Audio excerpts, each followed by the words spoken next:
Welcome from the gutter to growth. Sorry, y'all, I'm messing up my own name. But look, I am here today with Adam Torres, and I'm telling you, he has a lot of experience with podcasting. So, Adam, how are you doing today? Man, you're making me sound old. What do you mean by experience? No. He's been around since podcasting started way back when. No, I ain't been around that long, dang. When they were putting up the towers. Look, experience as in just time and like, look, am I That's correct? as in time, that means old, right there. Look, we are young and thriving here. No, look, no old people right here today. So but look, I am excited. I was looking through some things and just so many things stood out. And I just can't wait to just dive in and just hear what you have to say to the audience today. So are you ready? Let's do it. I'm in. Let's do it. That's telling your age a little bit with that let's do Oh, it. thanks. All right. So, Adam, you have a company and it is called Mission Matters. Mhm. So, can you give us just a little background on that name? Like, what inspired that name, Mission Mhm. Matters? Mm.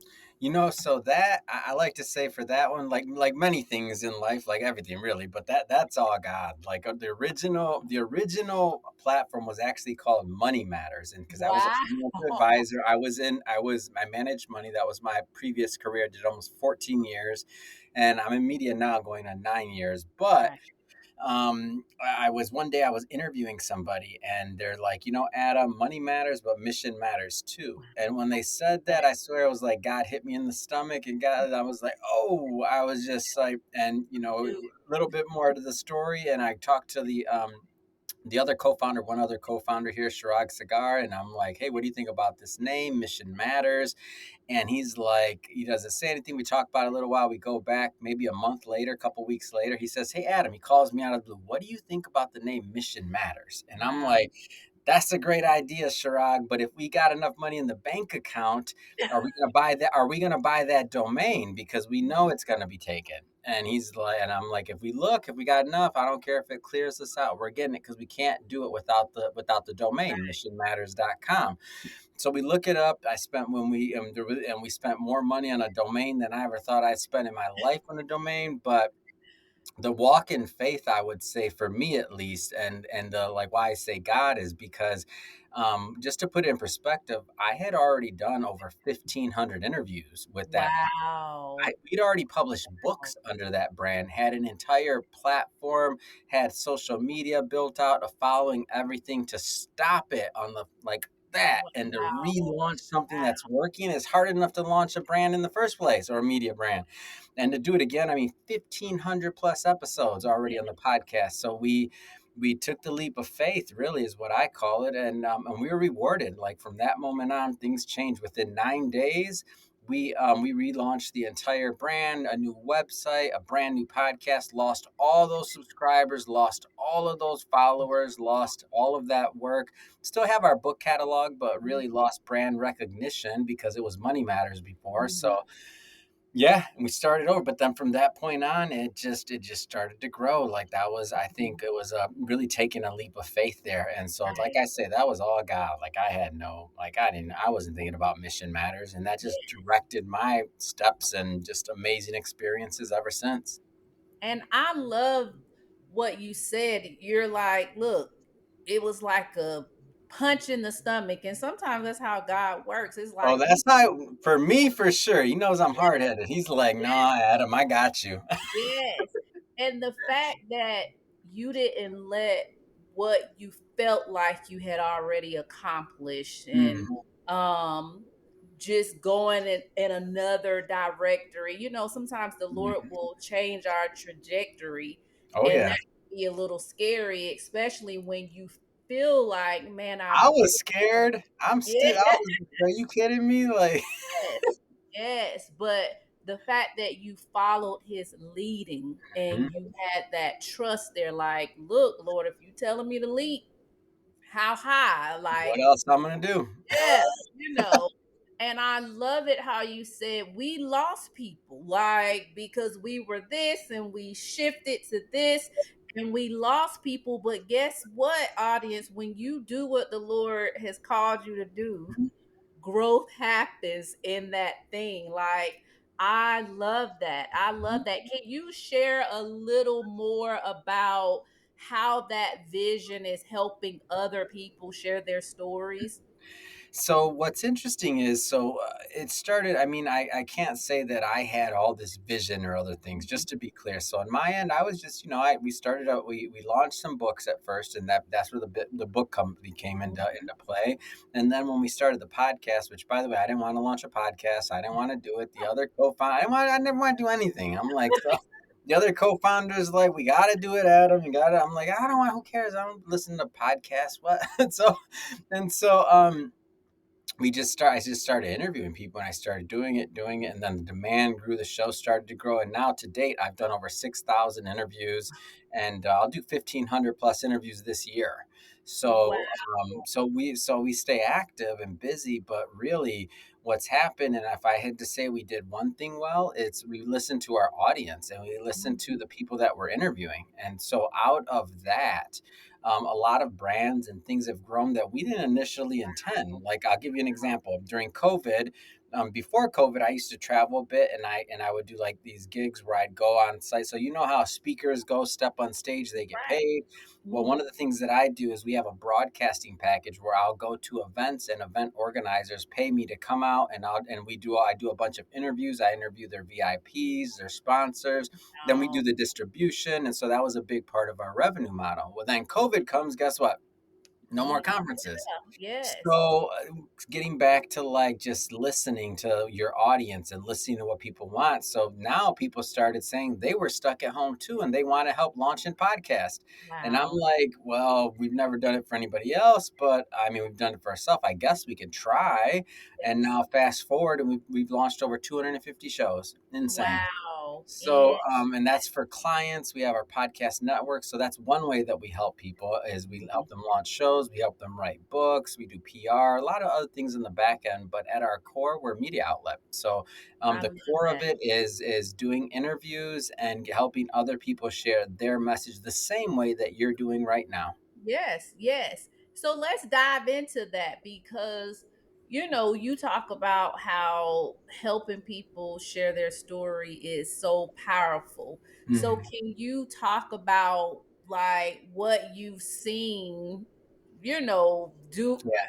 you've been on a lot of Yeah. shows and you've interviewed a lot of people. Why do you think it's so powerful for others to share their story? Yeah. Well, I'll tell you where I'm at now, but first start with where I started. So where Mhm. I started, I mean, I was in finance, like I mentioned before. I started there when I was 16. So if you think about it, I spent Wow. most of my Wow. time with individuals that either maybe had money, had made some money, had a certain level of success, maybe came from certain backgrounds that definitely weren't mine. So what happens is, at that point in time, I didn't understand why somebody would share their story. I thought it was stupid. I was like, write a book? Why would you write a book? Broke people write books. Like, why would you do that?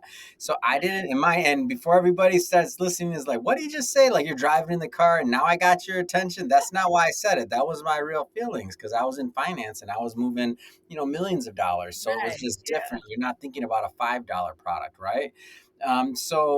My first book that I released, I did it begrudgingly. My mentor, he's like, "You got to do it." I'm like, "Man, I don't want to do a book. What? I just didn't even get it. Like, I'm like, it's stupid." So then I do it, and because I listen to my mentors, right? Like, and he done some things that I want to do in my life as well. So you listen, right? Even though you don't necessarily know why. And things started happening. Like I started seeing and getting responses from this book. Wow. I mean, I've been on speaking tours as far away as China back then, before we even had a podcast or anything, based off a book. And I'm Right. like, wow. So like when you see the response, you see how other people are helped and affected. Because when I read the book, I mean, I wrote it and I thought it was good, and it was good for me, like what I liked, But on the concepts, I mean, I wasn't talking about anything groundbreaking. I'm like, this isn't like the next, whatever book, insert title there. It's not that. But even at my mediocre level of writing, I was able to help a lot of people. So Right. I'm like, wow. So then that gave me a whole different perspective. And then when I started doing the podcast, that was a whole different ball game, because what I realized is when I really got into this business again, now let's fast forward to where I am now, 9 years later. Wow. Here goes some facts. This is the first time in history that we've ever, as a people, regardless of race, gender, ethnicity, even age for the most part, have the ability to participate in writing your own story. Yeah. Never happened before in the history. Who did it before in the past? Mhm. Those that were in control. What do I mean by that? In control. Who owned the printing press? Who Mhm. owned the ink? Who That owned the money. Yeah. newspapers? Who owned the newspapers? Who owned the radio waves? Who owned the TV networks? They got to write our stories for us. We didn't get to participate. Right. So go far enough back. Who had the clay tablet? Who had the chisel? I don't know. Who had the stick to draw in the dirt? I don't know. Like, somebody was in control of that, right? But we didn't necessarily have control depending on where you were born, how you were born, right? Right. So if you were in that case for the first time ever, the masses, the more people that share their story, and I'm not even getting into conspiracies here, but entire civilizations have been lost. Mhm. Entire people's ethnicities and their stories have been erased, Yeah. sometimes intentionally. Mhm. And then at the very basic of basic levels, I'll speak for myself. I can see this concept of legacy. Unfortunately, last year I Mhm. lost my mom, and I lost her very unexpectedly. A tornado in Florida. You can't make this up. Wow. You cannot make it up. It was last October. We're almost approaching a year. There weren't supposed to be tornadoes. She was one of six people, and it was insane. Wow. Yeah. So the thing that I now value most after that, and even to this day, is I brought her on the podcast. So I Wow. have her telling her story and Yes. her legacy. And then I think about that and I'm like, man, I would love to hear my grandfather's voice Yeah. again. I don't remember it that much. He's been gone for a while. They lived to be in their 90s, by the way. My grandmother, grandpa, like, but I don't remember their voice anymore. Like, I don't really, the stories, I'm kind of like fading. So when I have kids one day, hopefully, like best case scenario, I might have they might see a picture or something, and I might have some half bitten whatever. But that's only one generation. Great grandparents, who knows? Who Right. knows? Who Right. knows? You And said so, so many great things, and sorry for your loss. no, yeah, Um, thank you. but you are absolutely right. I just wrote my first book back in November. Congratulations, Thank that's you. Like awesome. telling my story, which Awesome.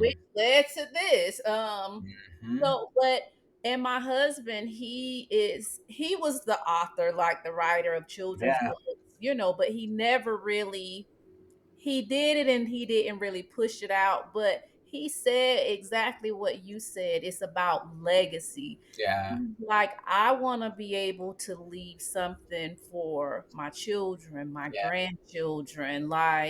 And you're absolutely right. Like, people have no idea about just family history Mhm. because when people leave the earth, who knows the family history, it's like It's done. gone. Yeah. So it does if So if you're you're a listening. podcaster listening to this right now and Yes. your parents are still alive, you better bring them on your podcast. I don't care what your show's about. I don't care if it fits. You call it the mama episode. It don't Yes. matter. And I don't care if it's completely off and you just tell your audience in advance, hey, I know I talk about cybersecurity and technology, but I And just I felt don't like have bringing my my mama. mama. Right. It's her birthday, Yes. I and love that's what that. and I've Yeah. done that. I've done that. That's why I have those. I brought on like 3 times, and those are my prized possessions right there. Wow. You I can hear her set it voice every time I powerful watch. for people, Hmm. to bring on their families because there's nothing like being able to have those Yeah. lasting memories and Yeah. being able to hear their voices and Let just me give you another layer on this one, yeah, and this is for you as a host, because I know everybody listening doesn't have a show, so maybe they don't have right. that ability. But as for the hosts out there, whether you realize it or not, you're part of. So for you and I right now, we're part of each other's legacy. I've Wow. been doing this long enough to where I have comments on YouTube to where there's people writing. I have one that I had a gentleman. Let's just say he's up there in age, and Uh-huh. so he's already retired. And I saw some comments on it. My team sent it to me, and it says, "That's my grandpa up there." Wow. So we got grandkids watching their grandpa up there. We made them YouTube Wow. famous, but over and above that, grandpa ain't gonna be around when they're getting Right. married, just by age. I mean, this particular person, Yes. just by Yes. age. So because this is a young person, so looking at that, it's like like that's gonna be something that you're gonna be able to watch for generations. So Right. And that's I so you're appreciate helping other people share you. their Yeah. stories, whether you realize Yeah. it or not. Like we're part of Yeah. each other's legacy in this, and other people will watch that one day if they ever care to say who was Adam. Yeah. I love that. Like, people, that is some good stuff. And I'm going to be mindful of that too as I'm hosting. It's Yeah. funny that you say that because I tell my husband and my brother, who doesn't always get to be on here with me, you would be shocked, like the people that you think you don't have so much in common with because they may be older. We come from different backgrounds, but it's like you leave refreshed, like, man, that was a good show. Like, so it is the truth, and I need to be mindful of that. Like, somebody's family is watching this and they can Mhm. hold on to that. So I love it. Look, It's different. It's different. It's yes. different when you start getting that, and that's just what God's shown me so far. I'm Yeah. just like I didn't realize what I just said until last October when I lost my mom, Wow. and that's after 5,000 plus interviews, right? Yeah. So I Yeah. still didn't know. So I feel like there's gonna be even more layers like that come Mhm. to this and this understanding as God's willing to share some of that insight. But I see it because it's like it's amazing. And also when you think about like histories being rewritten or this or that, it's Right. gonna be real hard to say. And this isn't my particular show, by the way, style, but entire wars have been erased. Well, I Mhm. mean, like, what are you True. talking about? Like, it didn't happen all of a sudden, all Mhm. those lives, all this, that. Right. Imagine the interviews, if there were interviews existing, or if there were Right. soldiers or people out there telling their stories about what took place. Like, it's kind of hard to say things didn't happen in history when Right. you got all the people talking and you can just pull up Exactly. and you can pull up the audio and listen. Like, that dude ain't an actor. No, he's not. Yeah. Yeah. It's crazy that because I got a chance to speak at this home for women, Mm, and it's crazy because I'm in Florida, but one of the ladies there was from Louisiana. mm, And we were talking about, Katrina. Like, she yeah. lived through that and she was Wow. a 10-year-old at Wow. the time. But Yeah. we were talking about how people will never believe Mm, what happened. Like, literally, homes under the water, people on roofs. And I said, you got to write a book. Like, you have to mm, tell your story, yeah, because you're so right. Sometimes people will never believe that things happen that's if true. they don't put it Mhm, in writing or, speak about it, mhm. to where it's recorded. So people record your stuff, whether it's, Tell your spoken story or or go on shows, right? Be a podcast guest like I am here today. Like, it takes 2 Oh, people. yes. So let's talk about this because I'm learning as I navigate Mm, through everything that I wasn't even planning on doing, but the Lord is like, you're going to do it. Building a brand can mm, be one of the toughest things, but it's also one of the most important things. yeah, When you're doing things. And during the early stages, it can be just, oh man, like you can want to quit and throw in the towel. You have to not, try to mimic other people. So you're talking just about my morning, so what do I do after coffee today? 9 years later, today after coffee, what should I do? What are you talking about? yes. So let's just talk to the person who knows, like, I am called to do something. Yeah. And I want to build my own brand. What would you say to them about what they may have to do to Mm. step out, shift their mindsets? Like, what would you say to that person? I'd say to first consider what communication channels that you're going Mhm. to use. So, are you better in front of camera? Are you better are you better like talking? Are you better writing? Are you better like what? Like, pick a communication channel. Like, sometimes people do things that maybe they're not comfortable with exactly. And because they do that, they have a lot of missteps or Right, misfires in what they're trying to attempt to do, and that leaves them with a bad taste in their mouth. Then all of a sudden they want to quit or who knows what. Like, I say, start with the communication channel that you're okay with and then grow slowly. I'll give you right. an example. So on my end, I was so scared to launch Mhm. my first show. I world's worst podcaster. I couldn't even remember my name. I don't even know if I called my first show a show. You could call it tape recordings on Adam's phone. I didn't even use a microphone. Tape recordings on Adam's phone that he uploaded to a platform, and I called it a podcast. That's what you could call my first show. Mhm. And we built an audience from it. Wow. And I did over 1,500 interviews Wow. before I would turn on a camera. Because you turn on a camera and I couldn't remember my name. I'd be like, matter of fact, let me go back to that first story. My very, very first show, I didn't even use my real name. I was so scared because I was definitely Wow. afraid people were going to find out like it was me. Scared. Yes. So, like, mine was a progress of where I was the worst. Maybe I still am. Who knows? Some people like me, and listen to me, but like I wasn't winning any awards for being a natural. Let's put it that way. That wasn't happening. So, but I put it in my mind that I was gonna just do what I was comfortable with, and then over time I slowly progressed to being able to do other things. Then I was okay with in front of camera. Then after in front of camera, then I was like, okay, let me try. And these are all remote. Then I probably did like 2,000, 3,000 interviews before I Wow. did an in person interview. Before I did my first in person interview, I probably did 3,000 interviews. And then after my first in person interview, I was a little bit more comfortable. I did a bunch of those. Then, probably after 4,000 interviews, I was comfortable enough to start doing it in front of live audiences. Wow. So we're talking about, a solid multi-year journey of making sure that I feel that I'm okay. Now, if I would have in the very beginning when I couldn't remember my dang name, if you turn on a Mhm. camera, Yeah. I didn't know what an intro was. I didn't know. I think my first recordings was like, "Do I start talking now?" Okay, I'll go. What do I? Okay. That was the intro. Do I start talking now? Is this thing recorded? Right, right. And I tell people like when I'm coaching them, like how Mhm. I started, I would just turn on Zoom by myself and I would Oh just wow. have a full-fledged just going about my business, talking to my audience like they were there, just That's and I'm like, awesome.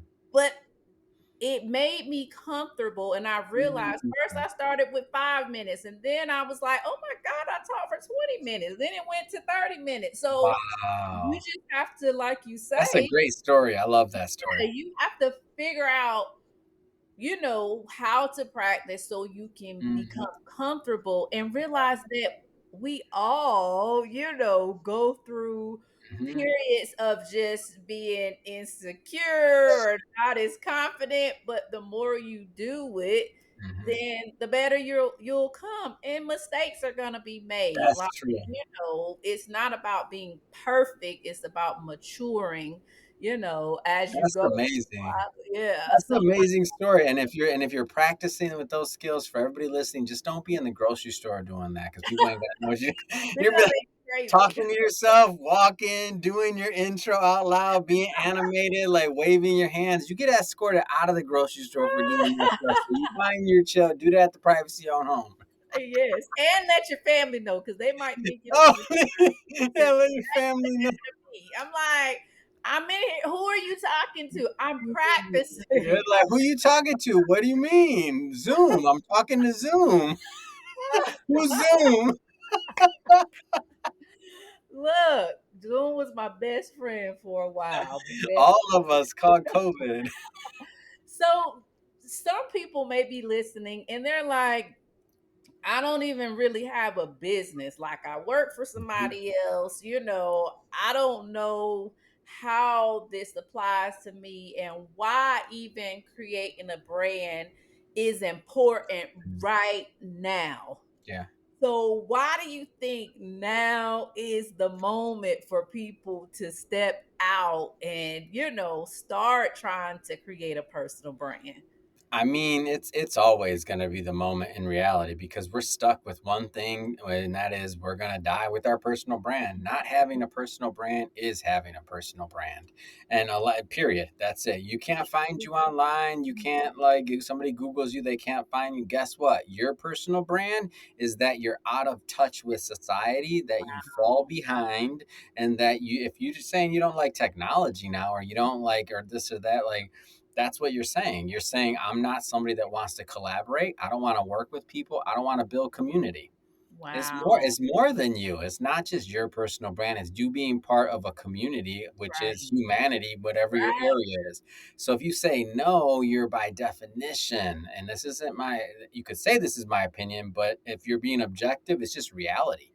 It's Hmm. like this, like it's like back in the day, like, and I don't nothing against anybody that lives in rural America, first off, but I'm talking about the hermit, the person that was like, Right. I ain't doing nothing, I don't want to. And if there's any hermits out there listening to this, bless you, because you're not on the road in California in a car. I'm good with it. Stay in wherever you want to be at, whatever cabin. I'm talking about the hermit.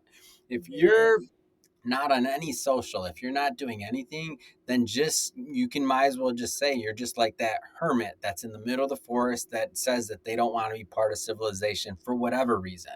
Because Wow. we're at that point. Like we're just at that point. It's not like 10 years ago what I've said, what I just said. No, but we're at that point. And now when you add AI to the mix, not Yeah. only that, but you're also becoming less relevant than something that's not even Yeah. a person. Yeah. So Wow. you need to have a personal brand out there. It's not a should you or could you or why would you.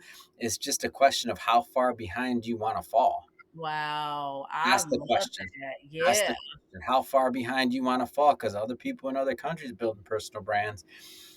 How Yeah. far behind you want to fall in your industry, your business, and your profession at your workplace. So Right. let's talk about corporate America. First off, I love corporate America. In fact, I did very well in corporate America, and I never planned to be an entrepreneur. Mhm. My last book that I released, it's called Driven, Driven, and you can find it on Amazon, all that stuff. But Mhm. in that book, I call myself, it was two people wrote it, myself and my co-author, Elliot Mhm. Callan. He was a serial entrepreneur. He's one of those really fancy, smart people, buy businesses, sell them, grow them.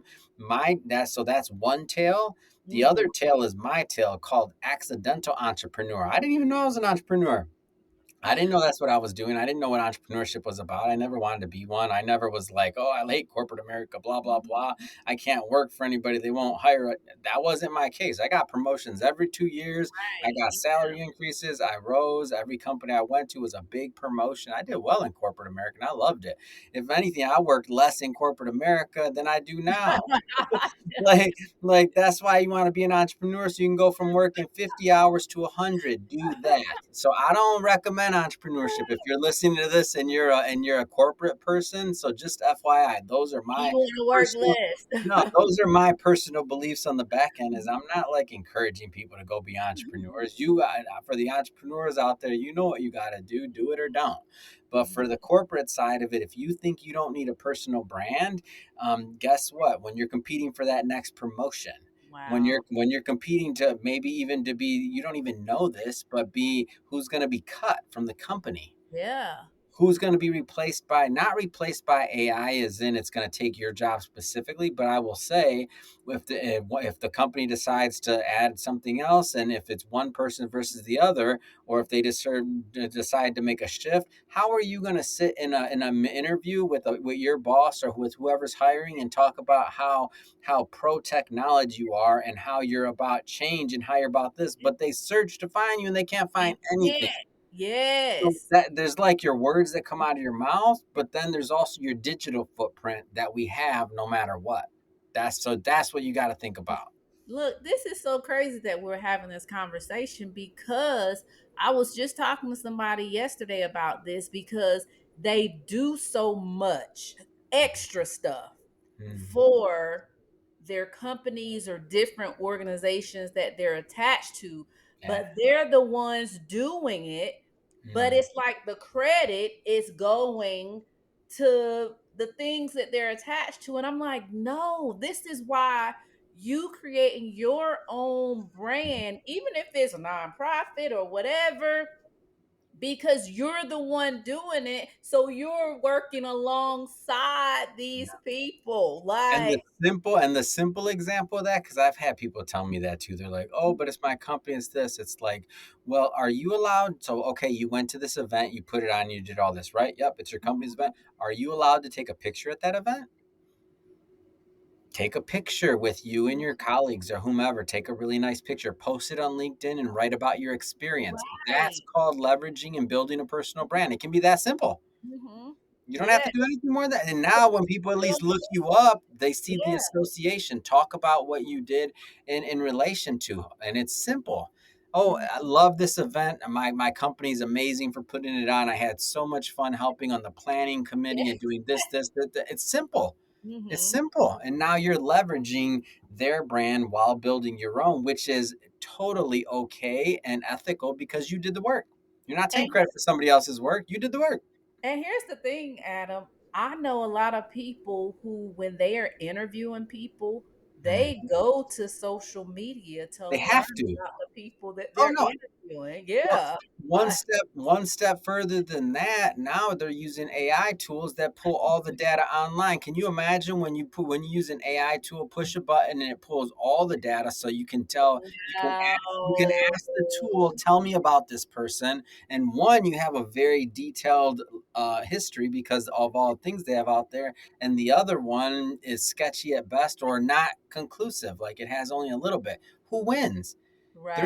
They're not going to go to the other one and be like, "Oh, well, let's see, my AI tool couldn't find it, so let me do some manual research." No, they're already on to the next one. Yeah. You're not Yeah. even going to make it to the manual research. So crazy. So, what would you say for somebody who's like, I hear y'all, like, I Yeah. know I need to be doing something. Like, where do I even start? Where do I even begin? Like, what advice will you can you give to the audience for just, those people who are saying, well, maybe I'll try to figure this out and Mm. navigate to create in my own brand, to create in the podcast. What advice will you give them today? I'll start at the very basic. There's a lot of people that are watching or listening to this that don't have a LinkedIn profile. Mm-hmm. There's a bunch of people, and some of you listening, they're like, "Oh, well, I had one, I got one." Yeah, how many? Yeah, but when's the last time you logged into it? I'm guilty. Just Yeah. because you accidentally signed up for one 10 years ago or 15 years ago, like, how old is your picture on that LinkedIn? Like, be honest with yourself. Like, do you have your login? Like, you don't know how many people I talk to where they say that, and I'm like, "When's the last time you logged in, though?" And they're like, "Oh, To go, but I there refreshed my picture there and you everything. go. See, so that's my number one is you gotta have because that's the professional side. Not everybody's cut out for Instagram. Not everybody's gonna have the time. And YouTube's mean. Like I don't care what anybody says. People on YouTube got comments, and Yeah, that's what how YouTube works is a two-way discussion. You put out a video, people don't like it, they can be as rude as they right. want to. That's YouTube is mean. Instagram is hard, it's difficult, right? But LinkedIn, think of that as at least that's the core of your online presence. Like if you Wow. don't have that, that means that you've done something. Have you ever worked for somebody? Hmm. Do you care about anything? Are you working now? Do you like who are you? Like you write your bio. Like at the very, very, very if you have nothing and you hate social media, everything, still do LinkedIn. Like Wow. do LinkedIn. You got to have your LinkedIn profile. Even if you're not in a career where you're like feel is professional, quote unquote, whatever that means as LinkedIn. I don't care whatever field it is you think that doesn't apply. The key here is that that's where the opportunity is at. You don't know where your next opportunity is coming from. And that's where the recruiters at. That's where the crawlers are at that are looking for people that they want to promote and to bring into industries. One of the companies I worked for early on in my career in finance, something that people don't really know on the front end is that they don't look for people that have financial experience or that have that finance experience. What they want is they want people that have like teachers and those type of things because they're moldable. They don't want they want somebody that has the ability to lean. Want somebody that has the ability to learn and the inquisitiveness to want to do it. They don't want so if you didn't have if you were up there, and in my example, you were a teacher, and you're like, well, I need to put that up there because I work for a school system, and I know if I need another job, I just go to another school system. But Right. you, and I'm not saying there's anything wrong with teaching, but maybe if a recruiter reached out to you with the right opportunity, you might consider. Should Right. you be doing something else? If it came with a big pay bump and it was something interesting that you considered that was going to be match your goals, maybe you give it a shot. Yeah. So I'd say at the very least do that. Now, if you're a step further than that, then I'd consider then I look at communication channels. So LinkedIn is kind of almost a one way, like at least have your stuff up there. And of course you Right. can participate and you can do all of that and grow your connection base. But the other side of this would be if you're going to start actually putting out content consistently. For me, my thing is the podcast. It's the easiest, like, Mhm. period. Like, at the end of the day, if you can talk to people, then that's the easiest. For some people, it's writing. Some people Yeah. can write and they're just like, I don't want to talk. They're in their Blog. head. That's a Yeah. different, there you go. So blog, there you go. Do a blog. Do a newsletter. Do a newsletter on LinkedIn. They got a newsletter feature. Do a Yeah. blog on LinkedIn. If you don't want to do your own website, I suggest people get their own website and their name. But if that's beyond either your technical capabilities or budget or even just your whim, like maybe you just don't care that much, still do something. And the audio podcast, the easy part about it is if you've been on a Zoom, you can do a Zoom. Like you're using a fancy Riverside platform. You got that fancy mic over there. You got that. No, you're fancy. Nothing fancy, I No, promise. you got Riverside is fancy. It is. Don't whatever. Don't. Hey, Riverside is good, but it's fancy, so that comes with a subscription. Like Zoom can be free if you're doing Yeah. a shorter Yeah. thing. So, like, that's all I'm getting at is that if budget or if technical And always capability start is there. from the free. Yes. And so I started on an app on my phone. That those apps still Yeah. exist. You can have a phone, record it on your phone, upload it. Like that is that simple. Have a conversation with somebody. That's how I did my first 300 episodes. Like I said, I didn't have an intro, production, music, nothing. I don't know. I was just like recording it, put it up there. Huh? Is this thing on? Okay, good. I'm gonna go. So I'm a big fan of podcasts. If you're more advanced than that, and let's say you already got the podcast going, you already got your LinkedIn, you already got some of this other presence, then I think what you did in writing a book is a big deal. A book Yeah. gets you from doing things. Not saying you won't ever do anything for free, but having a book is the difference between being a person that is speaking on stage for free and one Mhm. that's getting paid to speak. It's Yeah. one that's Yeah. touring and one that has now Mhm. it's work. It is work, Mhm. but the book is just your ticket. That's your admission. Right. That's just even be in the game. Yeah. Like, you got to have a book just to even be in the game if you're looking at building a big brand. Otherwise, you just don't. Like, if you think about it as boxes you check. So Mhm. let's say you're an event organizer and you're thinking about, okay, I got X amount of budget to spend on a speaker, and you got a list of things. You're gonna want an author. They got to be an author. They got Yeah. to be an author. They got to have a show. They got to have a following. Yeah. I got to be able to, when I Google them, they come up. Like, those are the Wow. bare minimums. Or are you going to write a check to that person? No, because that's called taking a chance. Why Yeah. are you going to take a risk on somebody that and pay them if they're not willing to spend the time to build their own brand? Wow. Doesn't make sense. I wouldn't do it, That's especially when you got another list of people yeah. that have taken the time to build their brand. Yes, that is so. Look, Adam has helped us out a lot. I'm gonna do better with my LinkedIn, like, I but still do mine. I update it all the time. I updated my yeah. brand, my personal brand, my personal branded site is Mhm. askadamtorres.com. I just added a testimonial section to it. I should Love have had a testimonial section on that thing 7 years ago. So if you're watching this and you're laughing and like, oh, Adam said, no, let me rag on myself. 7 years I've been meaning to get that dang thing up there. How can I not have any testimonials on my own personal brand website? Ask Adam Torres.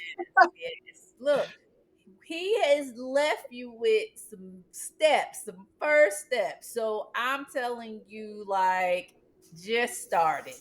Just start that brand and you will not be disappointed. Start small. We're talking about growing. Growth can Mhm. be baby steps. You just have to be willing to grow. Look, Adam, it has been amazing. This time has gone by so fast. Audience, I hope you have enjoyed it. I know that Adam has given you some nuggets that you can chew on and you can grow from today. So, Adam, you can close us out by just telling us how the people can find you. I know you've told us about LinkedIn. If it's anything else, share it with the people. Easiest way to connect on Instagram, ask Adam Torres. That's the easiest spot. So if you're working on a show, you have a book idea, anything like that, love to hear about it. Shoot me a DM. Again, ask Adam Torres on Instagram, and that link on that profile has a link tree to more content, more things. I believe that we give out more free stuff than any other company of our size on the planet. So free ebooks, newsletters, you name it, all kinds of stuff. So again, ask Adam Torres on Instagram. Awesome. Well, audience, until next time, from the gutter to growth, you be blessed. Talk to y'all later. Bye bye.